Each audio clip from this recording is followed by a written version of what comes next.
Okay, so we have gotten very far into the BEDucator program. We are almost at the action items for you to go out and start getting your camp leads together and creating your unique consent policy. Before we do that, a big part of this process is not only having the foreshadow of your consent policy so you know what the ground rules are for your camp, but also who to go to when there's an issue within your camp. So defining who is approved to remove, that's approved to actually enforce the removal part when there is a problem is extremely important. As campers, or say if you're a first time burner, if you don't know who you can go to for help with the people that are within your camp boundaries, then you might not ever voice a concern that you have. And it's important to have this at the camp level since we've mostly been talking about individual hey, how's it goings and teachable moments for escalating situations. And if it needs to escalate, it's our suggestion in bed that the camp leads, the theme camp organizers, be the people that these complaints get escalated to. Camp leads are people too, so the capable individual might not be your camp leadership. So we're going to give some resources after we go over this section on where you can go as a camp lead or who is approved to remove in case you need additional assistance. So we talked about there's two different types of removals. There's temporary removals and then there's permanent removals.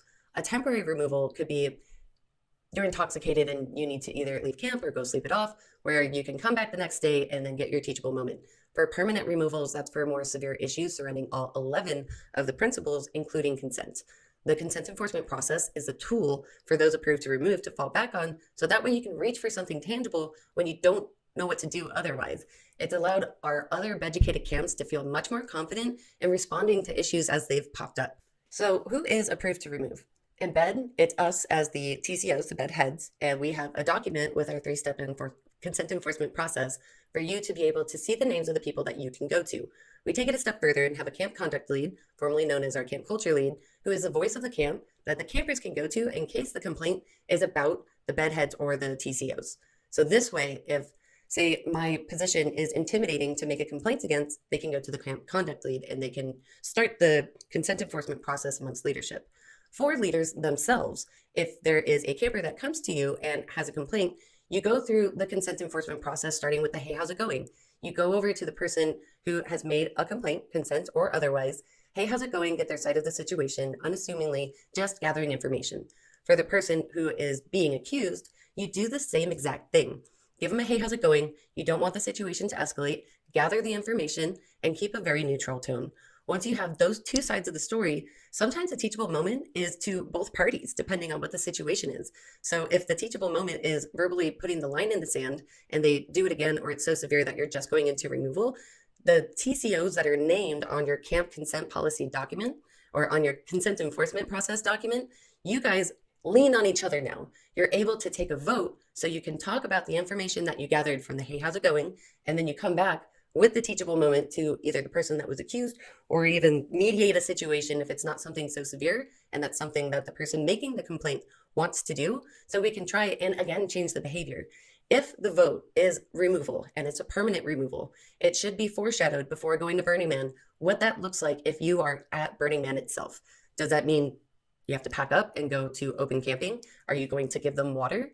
Do you walk them over to another camp? Bureau of Erotic Discourse, discourse meaning to have a conversation, is to define what that looks like for your camp. For bed, we will give water, and then that person would need to then find open camping or another camp to go to. So that's the way that we hold people accountable. If it's something that's so severe that they shouldn't be going to another camp, consider going to the ranger station or headquarters so you can make a report and say what's actually happened.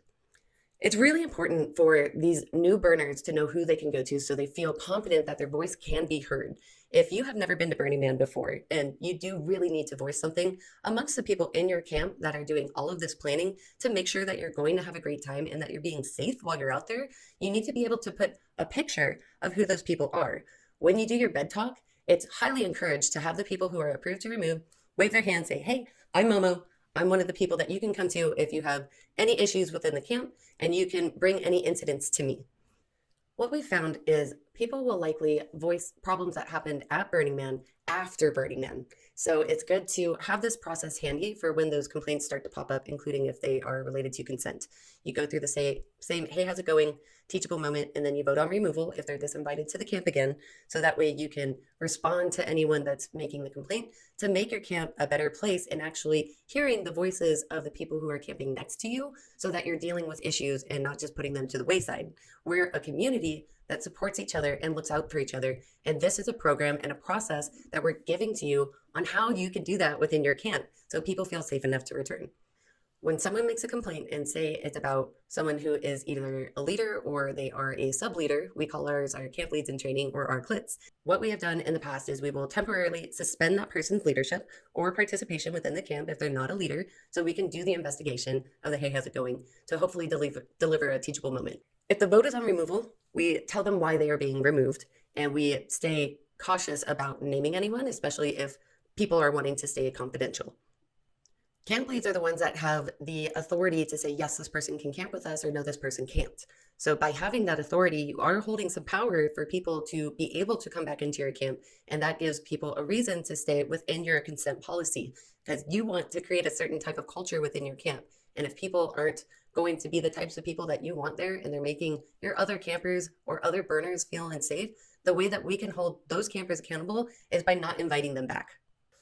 The survivor is the most important person if you do have something related to consent that has been an issue at the burn.